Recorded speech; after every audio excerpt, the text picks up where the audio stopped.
আসসালামু আলাইকুম everyone, informative news চ্যানেলে আপনাকে স্বাগতম। সম্প্রতি মুক্তি পেয়েছে বুমেরাং ছবির প্রচারে গত কয়েক সপ্তাহ ব্যস্ত ছিলেন অভিনেত্রী রোকসিনি মৈত্র। বৃহস্পতিবার 27 জুন রোকসিনির জন্মদিন। বিশেষ দিনটি কীভাবে কাটাচ্ছেন তিনি? জন্মদিনটা সাধারণত প্রত্যেক বছর পরিবারের সঙ্গেই কাটাতে পছন্দ করেন রোকসিনি, তবে এবার বিশেষ দিনেও তিনি ছবির প্রচারে ব্যস্ত। বৃহস্পতিবার বিকেলে একটি মাল্টিপ্লেক্সে বিশেষভাবে সক্ষম শিশুদের জন্য বুমেরাং দেখানোর আয়োজন করা হয়েছে। ছবির প্রদর্শন উপলক্ষে সেখানে উপস্থিত ছিলেন রোকসিনি। এদিকে বুধবার লোকসভায় গিয়ে সাংসদ হিসেবে শপথ গ্রহণ করেছেন দেব। তাই তিনি রোকসিনির জন্মদিন উপলক্ষে আলাদা কোনো পরিকল্পনা করেছেন কিনা তা এখনও স্পষ্ট নয়।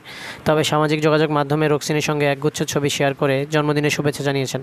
ক্যাপশনে লিখেছেন, শুভ জন্মদিন রোকসিনি, তোমার উপস্থিতি আমার জীবনকে সুন্দর করে তুলেছে। তুমি যা যা চেয়েছো ঈশ্বর জানো সেগুলো সব তোমাকে উপহার দেন।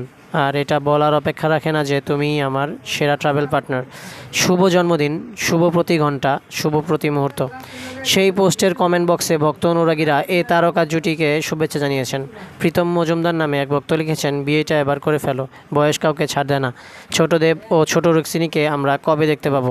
তোমাদের জন্য শুভকামনা রইল।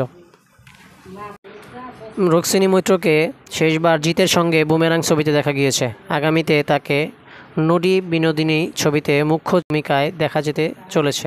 এছাড়া সৃজিত মুখোপাধ্যায়ের টেক্কা ছবিতেও আছেই। সেখানেও একেবারে নতুন লোকে ধরা দেবেন দেব প্রেয়সী।